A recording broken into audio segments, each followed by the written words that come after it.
Okay, hey, it's a big day. As you know, we've been working on that, this grocery tax relief in some form since 2021 over here on the Senate side.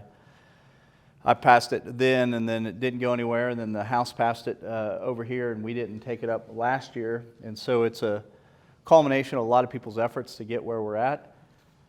You know, when I got in the car to go away from the Capitol for a little while after the bill, I realized I failed to say something on the Senate floor, so I'm excited you all are here so I can say it. One of the reasons, the main reasons, the timing of this, I've been telling you since the start of session and even before session and during the special session the week before, that February 15th was key to my caucus to trying to figure out what can we really afford as the state of Oklahoma on a sustainable basis. The February 15th numbers, quite frankly, came out better than we even anticipated in December.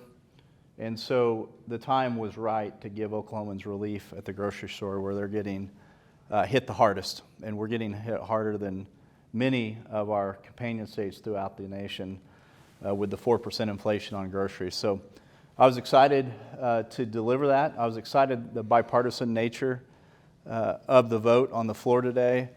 And I was excited about many colleagues in my caucus who made this even possible. The hours of labor and debate on the tax working group, even though we didn't end up completely going where the direction was coming out of there, I'm forever grateful for the work they put in. We've had them working for nearly 2 years on this. So with that, I'll open up and take any questions people have. You explained this on the floor, but just to clarify, can you explain the moratorium?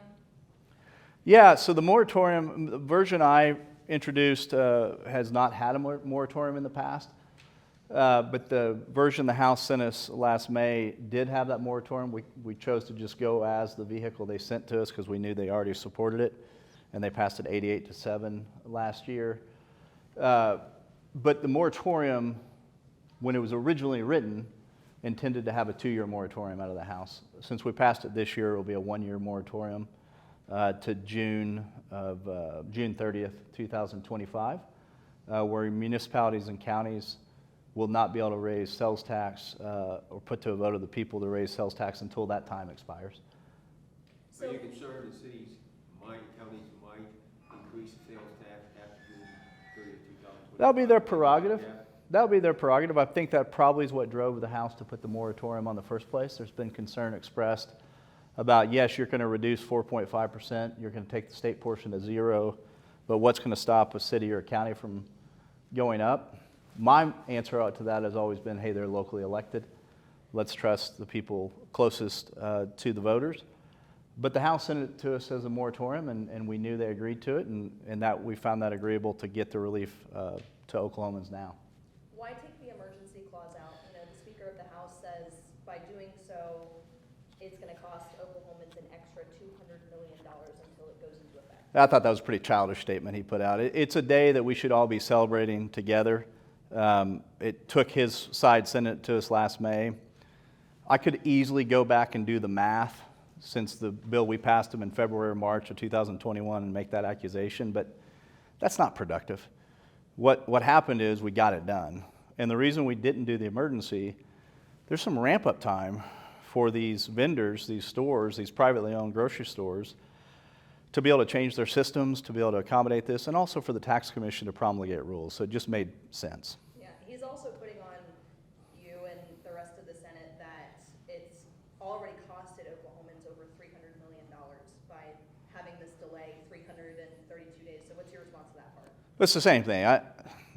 I'm not going to get down in the mud with him. I appreciate the fact that they passed it, and I'm extremely grateful that I'm part of the Oklahoma State Senate that took a very methodical approach to see what can we afford, look at real numbers, and make decisions. I'm not going to go there. Does it take effect in August, roughly? Do you have Yeah, sine die, 90 days from sine die. So the latest would be the end of August, and then if we sine die prior to that, it'd be 90, assuming the governor signs it, be 90 days after sine die. Have you heard what the bill is? Is it now the governor's waiting for the governor? So I signed I signed the engrossed version. We're waiting on the enrolled version to come back over to the House. I'll sign that, and then we'll send it to the governor's desk, and he'll have his, 5 days? Have you spoke to the governor today No, about the, no. Is your stance changed at all on the personal income tax, or is this? Our caucus took a very sober and somber and methodical approach to looking at all the avenues available to us. This is the tax cut we chose to do. And so we're going to have basically close to a flat budget moving forward with the revenue projections we have.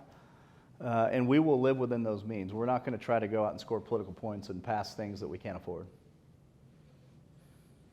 what about a lot of the one-time money? Do you see you guys tapping some of the one-time money for infrastructure, other improvements? Yes, we have roughly $2 billion in cash sitting there that is unencumbered but also non-recurring.